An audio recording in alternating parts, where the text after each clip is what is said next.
As one of the best painters during the 80s and 90s, the American painter Bob Ross has not only taught art lovers about a special painting style, but he has also taught kindness and caring to his viewers. His calm way of acting, soothing voice, and lessons have brought comfort to people that still makes people happy to this day. Even with all this, there's a dark secret that surrounds the life of this famous man. At 52, Bob Ross finally told the truth about what we all thought before his death. Before he became famous, Robert Bob Norman Ross was born on October 29, 1942 in Daytona Beach, Florida, to parents Jack and Ollie Ross. His parents were pretty ordinary, with his father working as a carpenter and his mother a waitress. At a young age, it was clear that Ross had a natural kindness that he showed to animals. Growing up, he often took in herd animals like squirrels, armadillos, snakes, and even alligators, caring for them until they got better. In his later years, some of these animals even showed up during the filming of his show. For some of you who might not know it, Ross also had a half-brother, Jim, though he never talked much about him and only mentioned him quickly. For a time, Ross started to work with his father as a carpenter when he dropped out of school. This is where he got hurt and lost a small part of his left pointer finger. Thankfully, this didn't stop Ross from doing daily activities, and he was able to do regular tasks, even holding a paint palette properly in his later years at work. When Ross turned 18, he answered the call to serve and joined the U.S. Air Force. There he was given a job as a medical records worker until he moved up in rank and became the first sergeant of the Eisen Air Force Base Clinic in Alaska. Now this area is known for its amazing scenery, showing off the wild beauty of nature which is still there today. This was the first time Ross saw mountains and snow, which became his favorite things to paint during his painting sessions. But before all of this, there was a chance meeting that changed the direction of Bob Ross's life forever. He came across Bill Alexander's TV show, The Magic of Oil Painting, while he was doing part-time work as a bartender. Through Alexander's show, Ross learned about alla prima, a 16th century painting style we know today as wet on wet. Since the paint isn't fully dried yet before putting on a new layer, it lets the painter work on the canvas faster, thus finishing in a shorter time.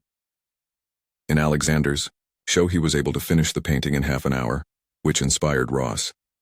It must be known that during this time Ross was tired not only from work, but also from raising his son Steve as a single father. This is why painting became a safe place for him and a super strong passion. Years later, Ross told people that seeing Alexander finish the painting quickly back then made him almost mad. For what it took him days to do, the older man could do in just a few minutes. Luck seems to have been on Ross's side because he learned that Alexander was doing a teaching class just an hour away from his base. He saw this as a chance to learn more about painting ways and find a job as Alexander's helper. At the end of the class, Ross had become a changed man. His love for painting became a complete obsession. But sadly, he was moved to Eielson Air Force Base in Fairbanks, Alaska. The future famous painter studied the wet on wet way extensively, so it didn't come as a surprise when he managed to master it. He used the way to paint Alaskan landscapes on gold mining pans. It became a hit, selling all the time. So it came to a point that his money from selling paintings was more than his military pay. Soon enough, Ross finally retired from military life at the age of 39 with the rank of Master Sergeant. As mentioned earlier, Bob Ross became known for his comforting voice, which is pretty funny, since throughout his military career, he was forced to take on a tough and mean personality to train his men. As hard as it was for both sides, Ross found comfort in painting, which he started to practice during his daily work breaks. As for his tough guy personality, Ross promised never to raise his voice again once he left the military. Ross's interest in painting became a full love once he went to an art class at the Anchorage USO Club. Surprisingly, he found himself disagreeing with his painting teachers since they were more focused on abstract painting. As we all know, Ross is more drawn to landscape paintings, which is his main theme in his works later on. As a result, he stuck with Alexander's way and improved his own skill. Now that he's retired, Ross returned to Florida, where he studied more of Alexander's paintings. It didn't take long for him to become a traveling salesman and teacher under Alexander Magic Art Supplies Company. It all worked pretty well for a while, especially since Alexander was looking for more art teachers to help spread his teachings, as well as his amazing line of art supplies. It even included a few special tools, like Alexander's trademark oversized brushes, a palette knife he personally designed, and Magic White, which is a base paint that serves as the foundation for every Bill Alexander painting. As for his son, Ross left him under the care of his second wife so he could work as one of Alexander's salesmen in Salem, Oregon. He made a deal with his wife to give him a year to work on this business, and if it didn't work out, he'd go back home. This job allowed Ross to connect with his customers, and one of them, Annette Kowalski, was one of the biggest reasons why Ross became the famous person he is today. Annette Kowalski and her husband, Walt, were sad about the death of their 25-year-old son who died in a car accident. For days on end, Annette was lifeless and had no direction, while Walt was extremely devoted to his wife. As life would have it, she started to feel something again when she became aware of Bill Alexander encouraging her that there is more to life and that the world is full of wonder. Seeing this positive change, Walt called Alexander's company, asking if there were any workshops nearby. The nearest one was 1.40 miles away, but the couple made the long drive so Annette could attend one of Bob Ross's sessions in Clearwater, Florida. By now, every trace of Ross's military days was erased from his looks. He was sporting an afro and the carefree attitude of a hippie who just loved to paint. Before their fight, Bob Ross had always viewed the older man as his hero, giving credit where credit was due. He even dedicated his second how-to book in honor of Bill, writing the following: "In an age when it said that there are no heroes, I feel most fortunate to have been inspired and influenced by a giant in the field of art, Bill Alexander. He has been my mentor and friend and has been so important in all that I have accomplished. But like all good things, even their relationship, which came from a shared love for nature and painting, took a turn upon the start of Bob Ross Inc. The whole idea of Ross's separate company all came from the Kowalskis, who asked the former if he was willing to give a few classes in D.C.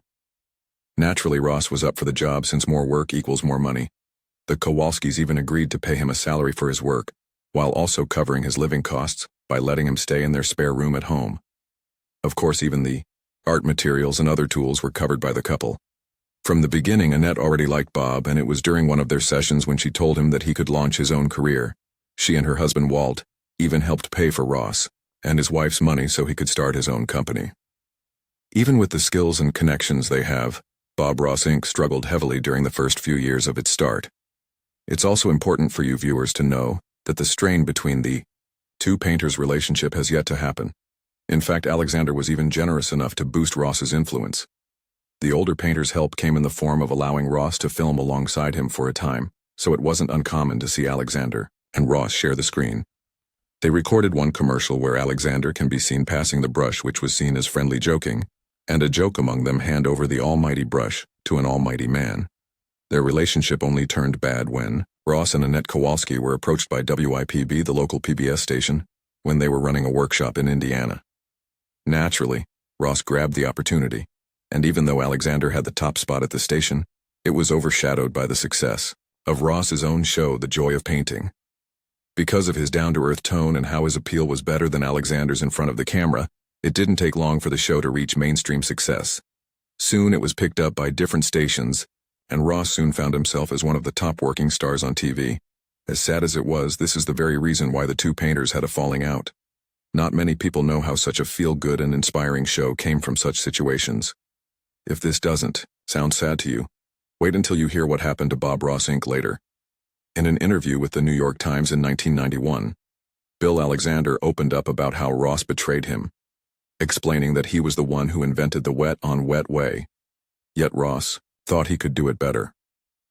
As for Bob Ross Inc., the company did well since Ross was already filming his art class come 1982 in a station in Falls Church, Virginia, with 60 PBS stations signed to air the show.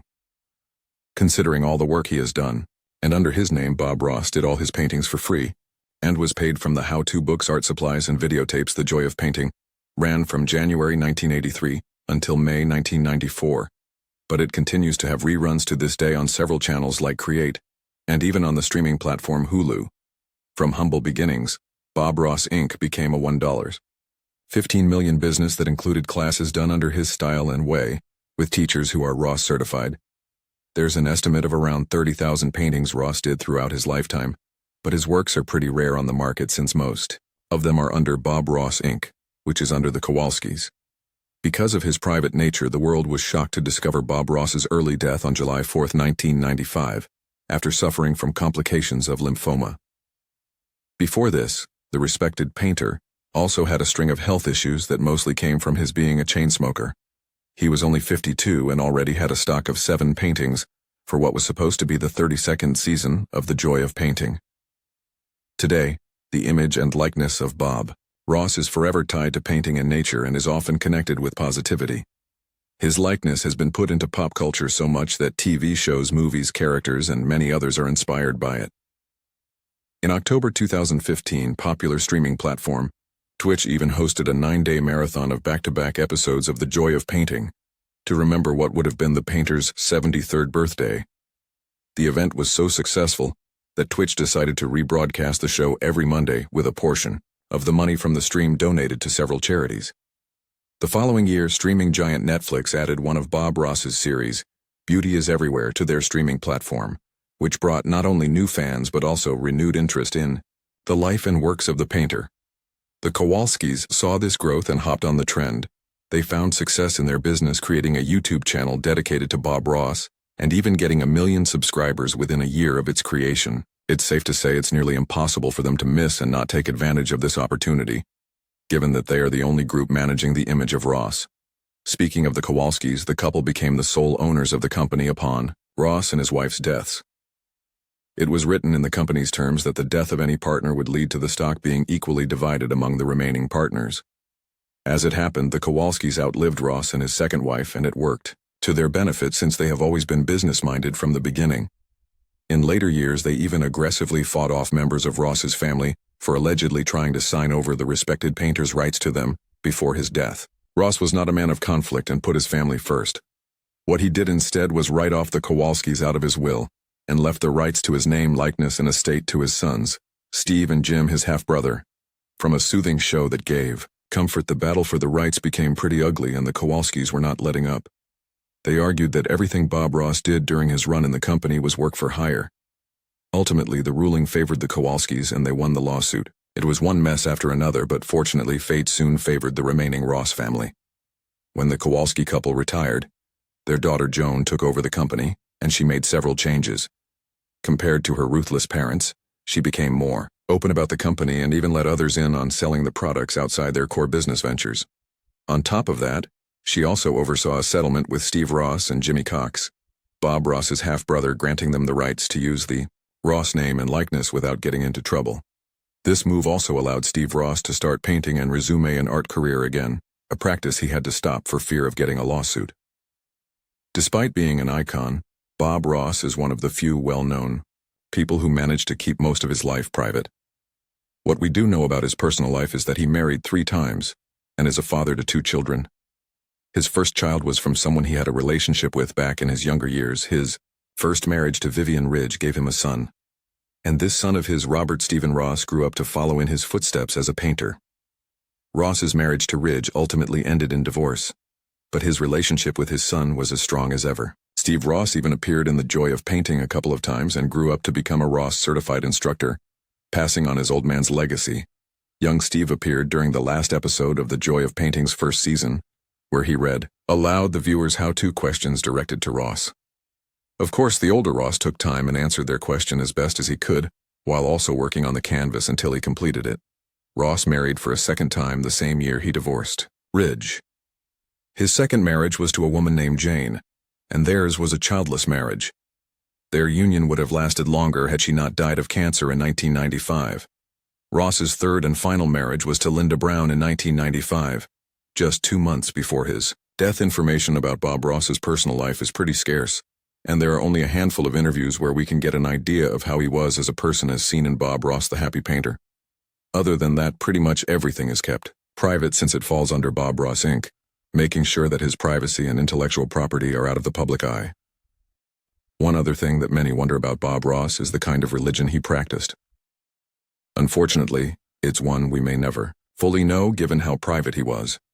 But what we do know is that he openly expressed his belief that there is a creator God out there responsible for everything around us. In addition to that, he also wrapped up his show by saying, God bless to his viewers. Ross also kept his care for animals, taking in injured creatures, with some of them even making cameo appearances in his works in Joy of Painting. When the COVID-19 pandemic hit, the BBC reran the episodes of The Joy of Painting, allowing viewers to enjoy the works and teachings of Bob Ross in the comfort of their own homes.